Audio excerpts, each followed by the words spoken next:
P T I کے مرکزی رہنما سلمان اکرم راجہ سے بانی سے ملاقات کے لیے نام بھجوانے کا اختیار واپس لے لیا گیا۔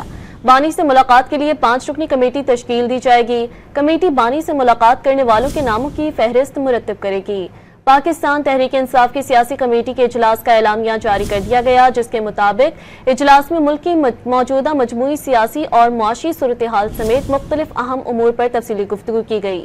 اجلاس میں فیصلہ کیا گیا کہ بانی سے ملاقات کے لیے ایک 5 رکنی کمیٹی تشکیل دی جائے گی۔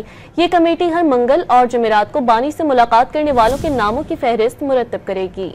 پی ٹی آئی کے مرکزی رہنما سلمان اکرم راجہ سے بانی سے ملاقات کے لیے نام بھجوانے کا اختیار واپس لے لیا گیا۔ بانی سے ملاقات کے لیے 5 رکنی کمیٹی تشکیل دی جائے گی۔ کمیٹی بانی سے ملاقات کرنے والوں کے ناموں کی فہرست مرتب کرے گی۔ پاکستان تحریک انصاف کی سیاسی کمیٹی کے اجلاس کا اعلامیہ جاری کر دیا گیا، جس کے مطابق اجلاس میں ملک کی موجودہ مجموعی سیاسی اور معاشی صورتحال سمیت مختلف اہم امور پر تفصیلی گفتگو کی گئی۔